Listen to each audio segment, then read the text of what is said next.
Number 4 in the lecture series is whole person illness. Years before I was hired as a therapist at Hurley Hospital in Flint, Michigan, I would deliver a talk on the spiritual aspect of progressive alcoholism. In the course of doing this, I developed this diagram and gave it this present title. For the whole person, I used the symbol of the circle, and as the talk progressed, I would add 4 words to the circle. The words are all there for you to see, but I shall speak about them one by one. My first word is physical. Here, once again, I am stating that I believe that the person who develops this disease could very well begin with a physical factor that will lead to addiction once he starts to consume alcohol. Still, I'm not able to say what that factor definitely may be. But the ratio continues to play out as that 1 out of 10 drinkers who will develop the progressive disorder. Using by choice and abusing by choice in the early stage, the person will show the increased tolerance for the amount consumed, and so we begin to talk about the person sneaking drinks and taking them rapidly. There is the increasing experiences of memory loss or blackouts present. The addiction is fully present when this person loses control of the amount he consumes once he gets started, the Bender pattern, or will lose the ability to abstain, which is the second pattern, the daily use. Once either of these patterns is present in the person's life, the chronic disease is operational and the entire person will be negatively affected. It is self-evident even in the early stage that the mental, the thinking part of the person is getting engaged. We refer to the alibis and the excuses that the person will use to justify the most recent experience in clearly indication of what is happening. "Look what you made me do now," is said again and again. The blaming game is always in play, and the more intelligent the person is, it makes the game even more intense. One of the phrases I use is this: lies we buy, and this is operational. I once had a phone call from a person sick from alcoholism asking me what he was going to have to face in withdrawal. My immediate suggestion to him was to go to the hospital for some assistance in being detoxified. He got very upset with me for giving him that suggestion, and he wanted me to know that he was a member of Mensa International. Now, Mensa is comprised of the 2% of the population who take a battery of tests and so qualify to be members of this group. This man thinks he is different. He thinks that he can be told about the shakes and sweats and tremors and hallucinations, and because he is so smart, he can do it by himself. But he is greatly mistaken, and his thinking part of him has been sucked into the addiction. Humility and asking for help will be difficult for this person.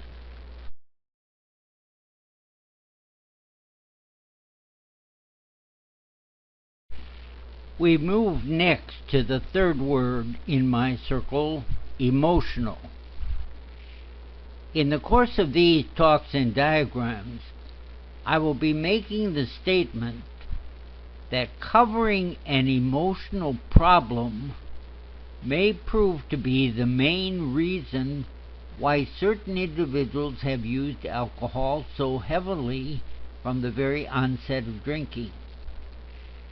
When the addiction is triggered after possible years of drinking by choice, this person may discover that they are facing two serious problems: loss of control addiction to alcohol and a pre-existing emotional problem.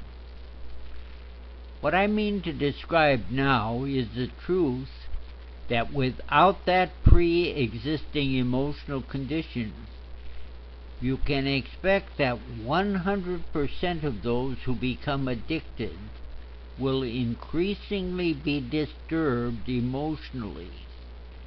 In other words, emotional health and stability will be lost as the illness of alcoholism progresses. Centered in the diagram is the encircled big I. Signs of this developing for our person with the problem begin by refusing to be open to any advice or suggestion from those around him and those who truly care for him.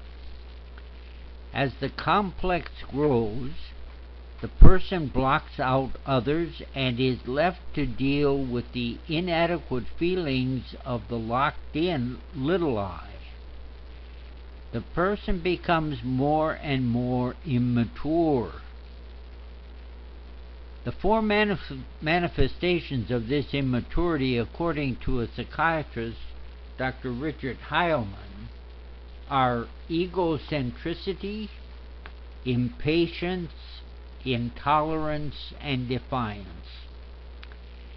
Egocentric is just another way of describing what I mean by the big I.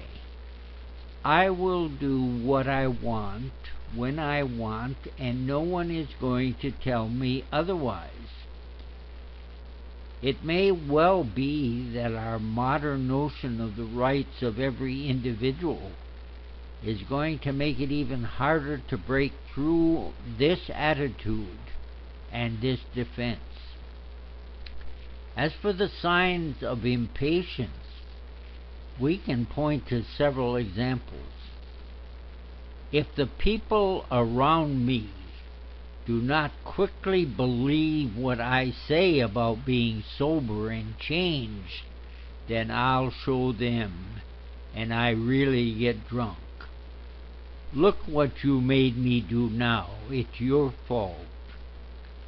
Or here is the person working the AA program who wants to get a 1-year medallion when he has been sober for 2 months. It takes too long to have to stay sober 12 months.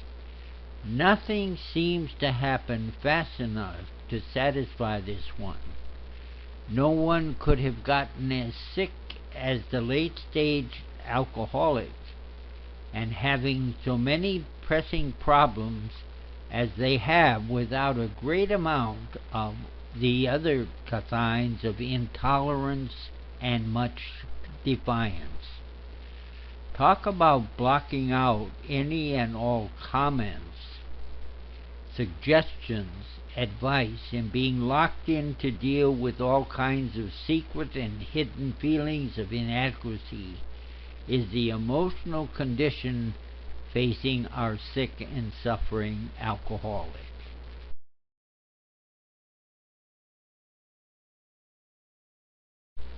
Spiritual is my fourth word showing in the circle. Whenever I had the opportunity to give this talk in the treatment setting, I would do a very rough kind of survey of the people before me. I would ask for a show of hands to the answer to this question: how many of you were raised in a religious faith? Normally, I would find that about 90% of the hands would go up. Then I'd say hands down, Then I would ask, in the last drinking bout or the using bout, how many of you were still active in your religious faith? 99 to 100%, no hands up. Now, it is possible that faith was never very important for these people. But it is also possible that what was important for them at one time has now been lost. Because of their lifestyle, they could have gone bankrupt in the spiritual area of their lives. Morals and values which were once important to them have been put aside, forgotten, and abused. We may like to think that our actions can part from our values freely and without any cost or effect on us. We may have to think about that another time.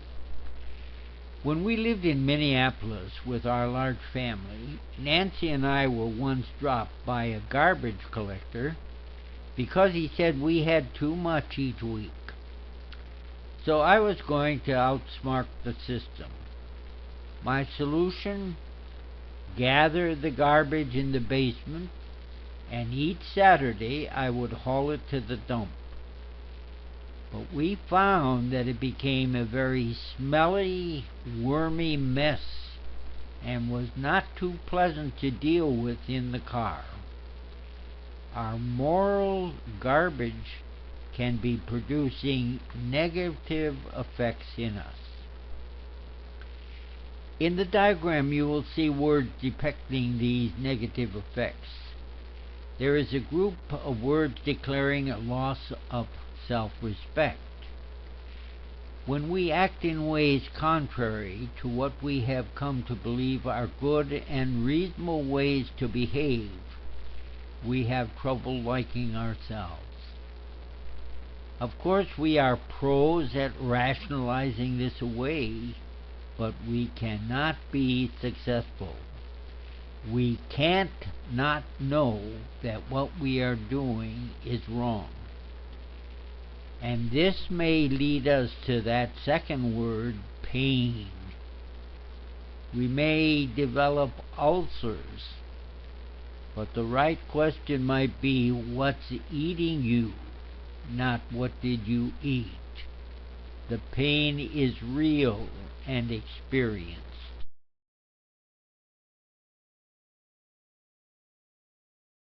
The third word comes from the spiritual or religious area, and it is the word guilt, feeling guilty. Again, we would declare that we have nothing to feel guilty about. People need to stop nagging us about our drinking and start dealing with their faults, which we can gladly point out to them, the hypocrites.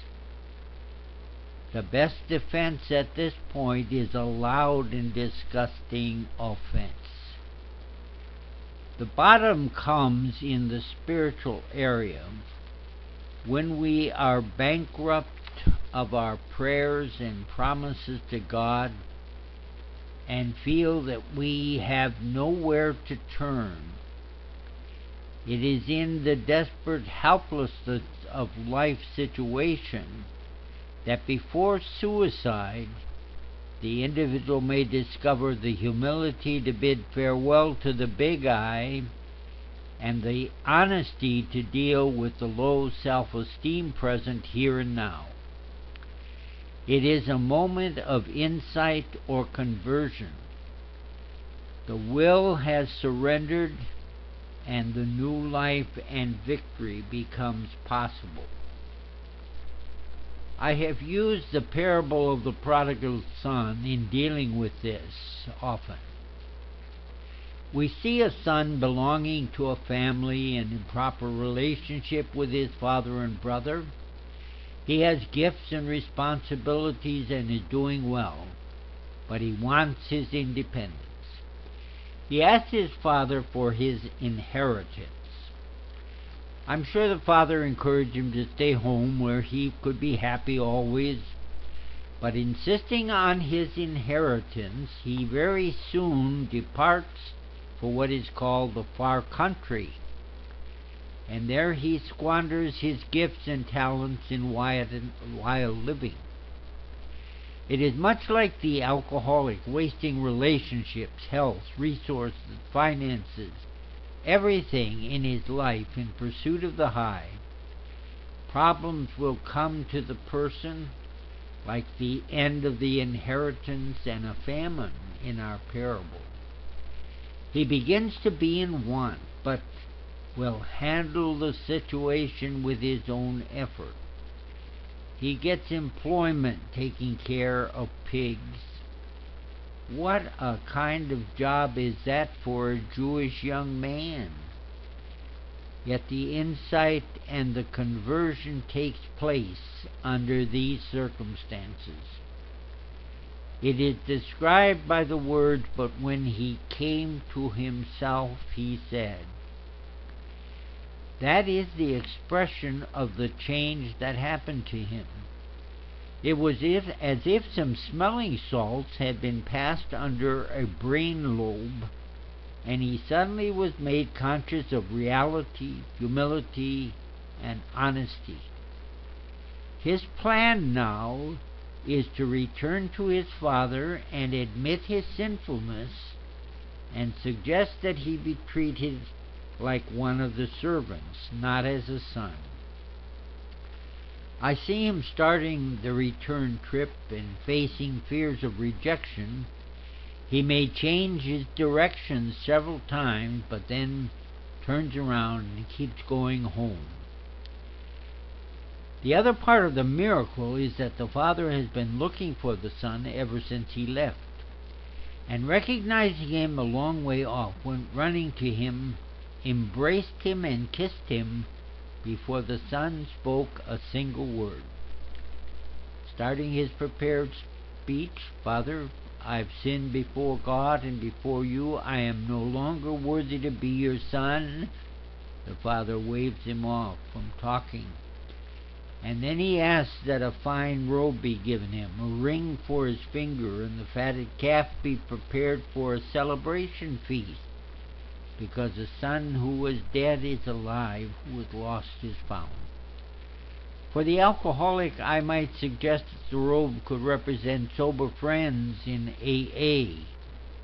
The ring could represent the fact that he is being recognized truly as a son, and the feast could be the sacraments of Holy Mother Church, giving him and us grace, life, and love. Gert Bahana tells her story, recovering alcoholic, on a record called "God Isn't Dead." She tells how she came from a very wealthy family and how she drank her way through 3 marriages. Talking to some religious friends once, they suggested to her that she had problems and so she should let God help her overcome them. She said, "You make God sound like a redcap, and I have suitcases too big for me to carry." They said to her that was about it.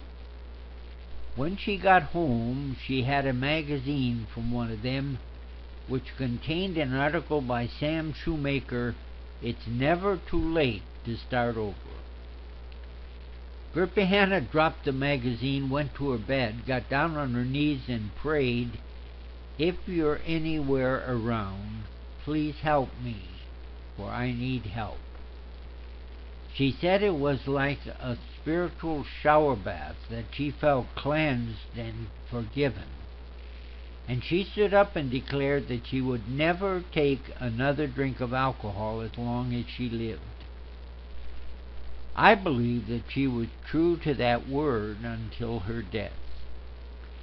I used to play that record when I did a spiritual talk in this treatment center, as I mentioned. Gert was full of good humor and always told it like it was. She had given me a quote that I used often, referring for myself, but also for a suggestion for a person in the recovery.